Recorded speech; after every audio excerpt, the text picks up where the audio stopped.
Well, so I've already hinted at it a little bit, but now that we're getting into it, I guess I'll start by saying I'm really not in the habit of apologizing for the topics we discuss on this show, and yet I can't help but kind of feel like I can already hear the teeth grinding and the clatter of keyboards as we start to talk about the patriarchy and the nearly invisible ways that sexism can show up in daily life. Do you think it's fair for me to feel anxious about how people respond to this topic?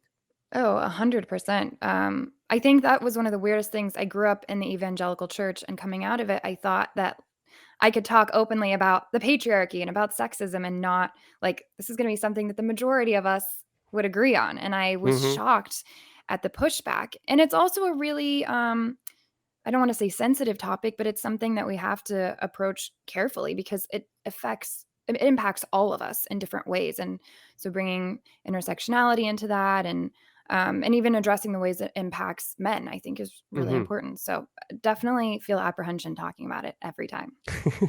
Yeah, I mean, it truly is universal, and we want to. I think it's important that we recognize that we spectrumize these things a little bit, and we recognize that everybody, even those cis het white men that like we're all kind of tired of talking about, they're negatively impacted too.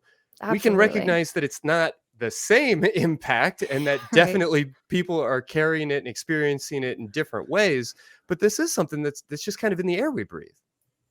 Yeah, totally. It is universal, as you said, and I think a lot of complaints that men have when they talk, when they don't want to hear about the patriarchy, uh, when I've talked to them further about it, they realize some of their complaints about feminism is brought on specifically because of patriarchy. So it's Yeah. just important to cover all of that. Yeah. Fair enough. Well, you've made something of a name for yourself dissecting evangelical culture, talking about, purity culture and these things online. What kind of reactions or pushback do you get having those conversations? I get a lot of pushback. I don't hold back when I talk about these things. I just made a post on TikTok the other day about purity culture, and within 10 minutes, I had a cishet white male commenting saying that he thinks that purity culture is great and it's family values and that we have to have it, et cetera, et cetera. And the first thought in my head was to go look and see his following list.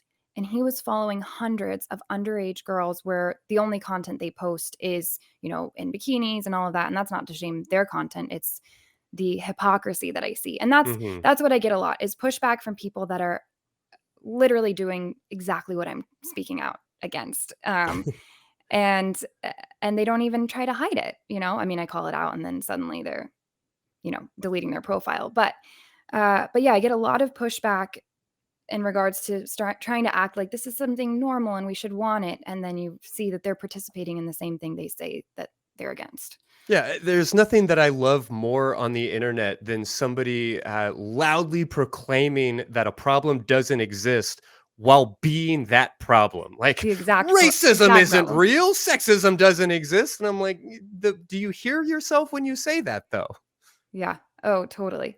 Yep. And I get a lot of people, the majority of the pushback I get when it comes to sexism, uh, it's men generally, and it's on the content where I'm not even addressing purity culture. I'm not addressing other stuff. They just choose to, because I'm a woman, say things that they would never say to a man talking about the things that I'm Mm. talking about. And that's where I see it play out is these little subtle digs. And sometimes it's in their compliments. It's actually really sexist. Yeah, yeah, no doubt. Well, so let's talk about, I guess, the religion of it all. I mean, why should we be talking about sexism on the Atheist Experience Network? How does religion play into this conversation? I think it's a huge part. I mean, I think the foundation of so many of the most popular religions in the world are patriarchal, they're sexist, and it's built that way to keep a hierarchy. You have like God, men, and then women and children is how they like Mm-hmm. to divide it up, which is why they have a major problem with the LGBTQ plus community because they can't fit them in that We don't fit in hierarchy. your boxes. Right, exactly. So, yeah, I think it is absolutely should be on the forefront of the conversation because it is at the basis of the very thing that we've hopefully deconstructed from and stepped away from or never participated in to begin with. Yeah, it. it's such a sticky thing because religion, yes, it's all of these stories about, people being eaten by whales and giant boats and sacrifices and all of these things. And we can think about the Bible in terms of the stories, but the reality is, even long after we have gotten away from those things and kind of deleted that from our mind, there's so many just beliefs and ideologies that can follow us around kind of forever, especially if we're not actively working to deconstruct those things.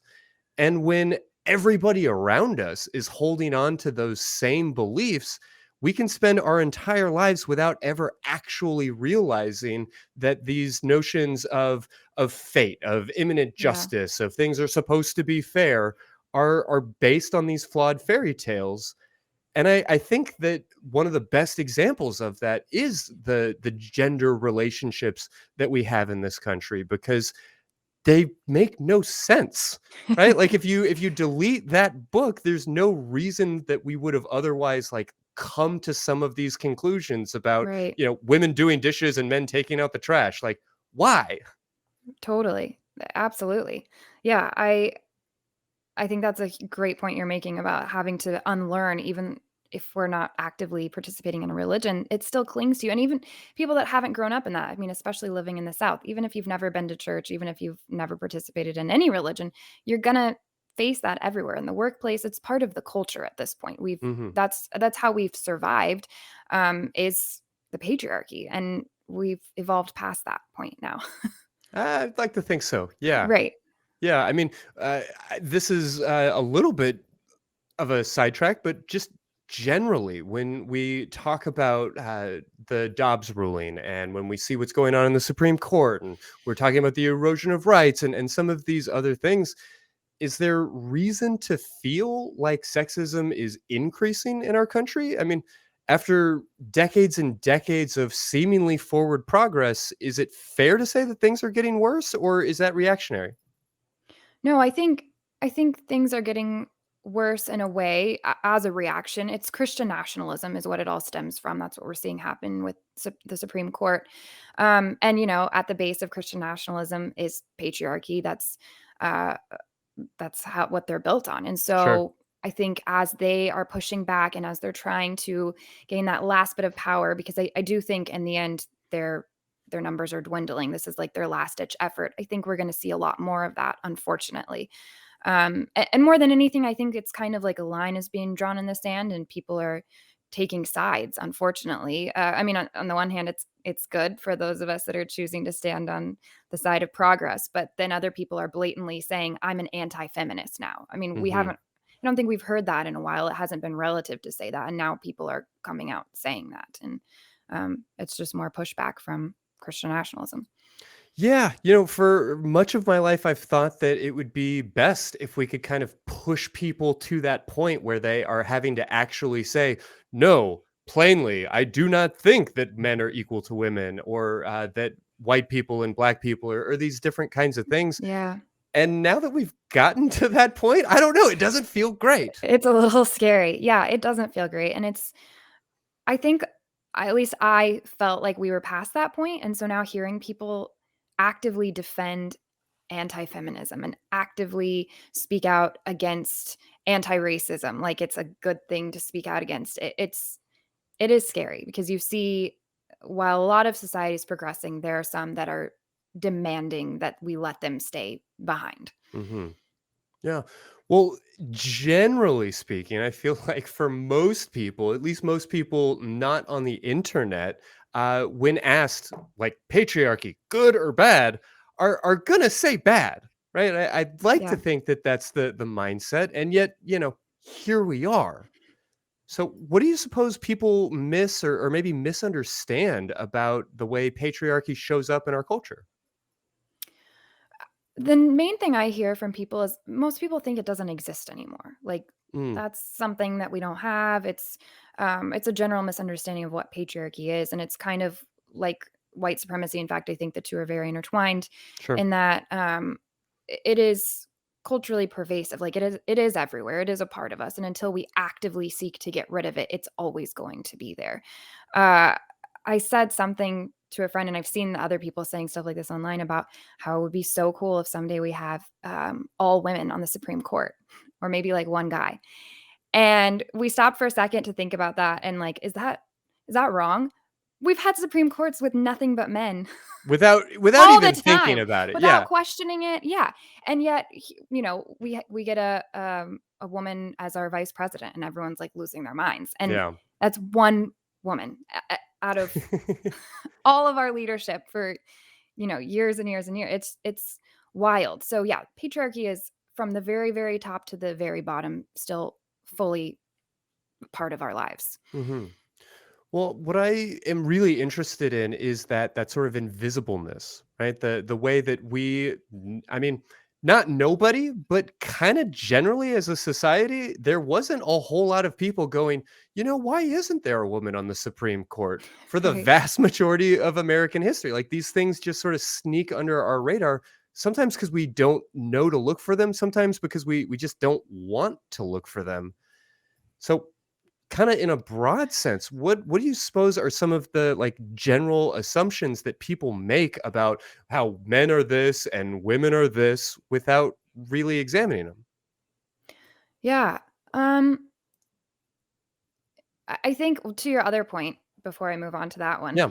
I think women have been asking to be represented in those spaces for years and years and years. But because they weren't represented in those spaces, their voices weren't being heard. Mm. And Black women have been speaking on this for a really, really long time. They've been speaking to us about Roe v. Wade. We didn't listen. This is look where we are now. Things like that. But yeah, it shows up in little places. Um, it shows up in the workplace all the time. I know a friend was talking about her boss, and we all just automatically assumed that her boss was a man. Oh, And sure. then when she was said she, we were all like, oh, because of the field that it was. Like our minds just automatically, as women even, are, assume we place a man in these positions just because that's what we've grown accustomed to. We've become comfortable with it. And even just the whole thing of like who holds the door open and chivalry, and then now trying to like even the playing field, and now women are like, I'm going to pay for this date and I'm going to be the one to ask him out. Now we're still not requiring work from men to dismantle the patriarchy. In fact, we're like lessening the burden by Sure. doing that. So there's just lots of little micro things I think that come out even amongst really progressive people, that because it's put in our brain and we have to deprogram and deconstruct from it. Yeah, yeah. Tell me if this is a fair comparison. I hear often people will talk about, for instance, tipping as maybe sort of a broken institution, and why don't we Yeah. just pay people a living wage? And I'm definitely here for that conversation. But when I hear somebody say, "Well, we shouldn't tip, therefore I'm not gonna tip," I'm like, "Well, no, no, no. We still have to work like within the Right. system as it exists now." Yes. Is that at all fair to compare when we're talking about who should pay for dinner, when we're talking about opening doors and getting the car and standing in the rain? Is that type of concern for women something that leads to contempt for them? Yeah, absolutely. I mean, I think it's very nuanced. Like, I'm not gonna walk to my car alone if one of my trusted friends that's a big strong man is willing to walk me to my car, because unfortunately it's not safe for me, which Sure. is Under part our of current system, that it's really is it's not dangerous, or safe. can be. Yes. Would I love to be able to say like, I got this, like I'm all good, and I am fine. I know how to walk myself to my car. I know how to look out. I know how to be safe. Absolutely. But when I can, I'm going to take those necessary precautions. And it is up to each woman on how she wants to exercise, um, her equal rights and what that looks like for her. But yeah, we are still living in a patriarchal society, just like we're living in capitalism. We have to interact with it as such until we've moved past a certain point. hmm Yeah, and I think that the individualness that you highlighted is kind of the important piece here, because Yeah. there are going to be, just statistically speaking, a lot of cishet relationships where the man is making more money than the woman. And Hmm. perhaps that is a consideration about, well, which restaurant do we go to and who's going to pick up the check and these kinds of things. But when it becomes a mandate of the man pays, that's when it Right. starts to feel problematic. I mean, is that a fair razor? Oh, absolutely. Yeah, I think that's a huge thing. I also am a huge proponent of women making sure even in cishet relationships that they have their own bank account, even if they're making less, that whatever they do, they try to keep that little bit of safety buffer. It can be your soulmate love of your life that you're going to be with the rest of your life, and still to keep that little bit of like that's a way to bring equality, even if maybe you're not contributing the same because you're not able to get paid the same because you're a woman. Mhm. But still, yeah, there's just different nuanced ways to balance it out, I think, without sacrificing yourself for the cause. Sure. Well, do you have any personal insights, I suppose, on how to have those conversations, on how to be respectful of one another while also recognizing that, yeah, this is the system we're all operating under. Yeah. I think just honesty and being authentic. I think the more open women are with how they feel about this society, whether there's parts that they love that they're like, "Well, this part is really serving me." Like, be honest with that and Sure. let's talk about it and talk about why and talk about what it would look like otherwise. The parts that are scary, I think a lot of men don't understand the everyday things that women go through. I know they're starting to. We started talking about how scary it is walking in Target parking lots by ourselves and stuff like that. But there's so many different nuances that I don't even think of necessarily. But now that I'm starting to pay attention, I can take those to my partner and be like, by the way, I had to think through this whole scenario that you never would have had to think through. And I just Mm, wanted to let you in on that process. So I think just being honest and inviting people into the thought process and into the fears and into the parts where it's like, this is a nice perk that I'm enjoying while I'm having to live under this patriarchal society. And this is why, because it took a load off because of me having to add a load over here.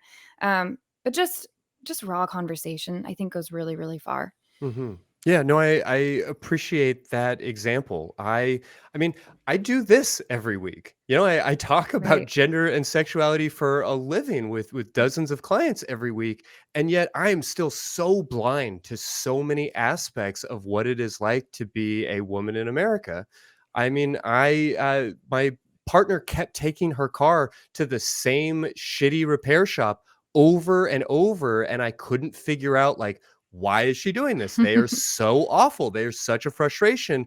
And it took me forever. She even had to explain it to me kind of a couple of times before it registered with me or I remembered that she goes here because this is the only place where nobody has been like a sexist asshole towards Yeah. her or tried to make a pass at her just while she's trying to get her oil changed or whatever else might be going on.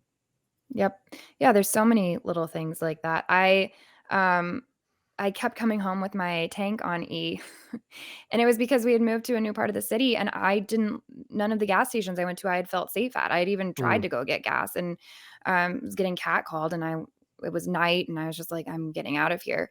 And then finally I was able to tell my partner, like, actually, I really hate going to get gas in this city right now until I find a gas station that I feel comfortable with. And mhm. they were awesome and they went to go get gas for me. But yeah, it's little things like that that add up and even interactions with our partners. Sometimes they're going to be um sexist and not know it and to say, Sure. "Hey, that can I explain to you how that just went for me or how this feels in the bigger picture or how you treated my friend in this or how you talked about a woman just now." I think those things are so important and then those micro conversations of just bringing awareness to stuff is how we see change.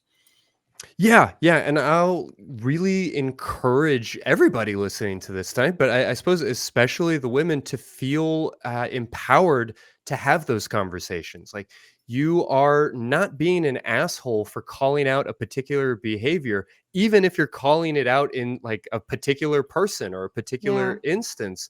There are just so many things that I myself have acknowledged I'm completely oblivious to. I mean, why does my partner always insist that I'm the one who goes into the gas station when we need something? Oh, well, it's because I can just walk right in and walk right out. And until that was pointed out to me, it was again something I was totally unaware of. And I think it's valuable to be willing to spend time with these ideas.